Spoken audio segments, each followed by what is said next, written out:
Ici Paris, un Congolais parle aux Congolais.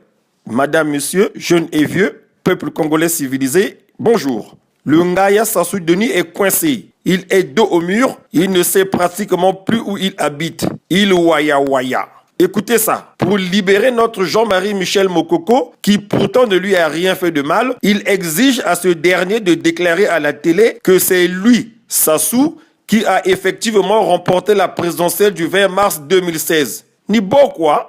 Personnellement, j'ai toujours dit et répété que Sassou n'est rien. Il ne sert à rien, il ne représente rien, il n'intéresse plus aucune personne normalement constituée, en dehors de quelques palmipèdes qui ne peuvent vivre sans lui. D'ailleurs, il faut être un taré, un maniangou, pour croire en un tel personnage qui, chaque fois qu'il lit un discours, ne divulgue que des balivernes, des sottises, des inepties, des contre-vérités. L'autre soir, il a parlé d'un gouvernement d'efficacité.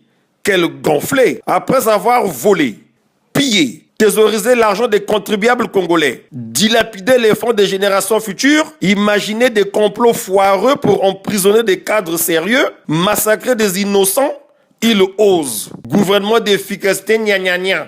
Gouvernement d'efficacité, gna gna gna. Il est toujours dans les incantations, dans le superflu, dans le prêche stérile comme un pasteur amorti. Mouamba qui démissionne, le même Mouamba qui est reconduit. Ce n'est que du folklore qui n'a aucun intérêt aux yeux du peuple congolais civilisé. C'est un non-événement de plus, au même titre que l'élection législative de juillet dernier. La funeste prestation de serment du Ngaya Sassou Denis. L'historique et scandaleux hold-up électoral de mars 2016. Etc.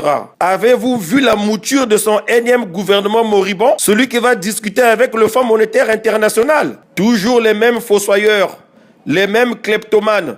Rien de nouveau sur la Lima. Et loko ya malonga ezate, bazanga tina, kakwenachi machashigirilako. Cela dit, je tire mon chapeau aux personnalités de l'opposition réelle. Pas celle des cruches ni des palmiers, mais bien cette opposition traitée de radicale par ces fous bouffeurs de pétrocéphales. Oui, je tire mon chapeau à ces opposants qui ont été approchés par les émissaires du Ngaya Sassou Denis et qui ont refusé avec belle allure d'être pris pour des ingrédients dans le plat fade et sans saveur de la Moambe 2. Peuple congolais civilisé. À son âge, pratiquement 80 ans, le Ngaya Sassou Denis n'a pas encore compris que c'est lui le problème. Les Congolaises et les Congolais n'en veulent pas.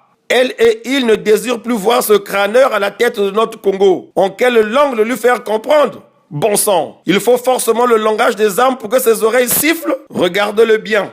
Il a pris un sacré coup de bambou à la tête depuis que le FMI l'a épinglé comme monteur professionnel avec cette dette à 120% du PIB. Il végète. Il a peur que les siens lui fassent ce que lui et ses complices ont fait au commandant Marian Gwabi, au président Alphonse Massamba Deba, au cardinal Émile Biaïnda et à d'autres concitoyens innocents. Pour une fête dite nationale, il débarque avec des ouistiti portant un armement bizarroïde avec des cordes en bandoulière, faisant le clown sur le macadam du boulevard Alfred Raoul à Tricheville. Des véritables marsupilamis, ces gens-là. Et si le Ngaya Sassou Denis n'était finalement qu'un dérangé psychologique? Il faut qu'on le soigne, hein? Un illégitime qui se convainc d'être légitime et qui cherche à contraindre par la force tout un peuple d'admettre qu'il est légitime. Il faut être malade pour oser, quoi. Tosabi Beko.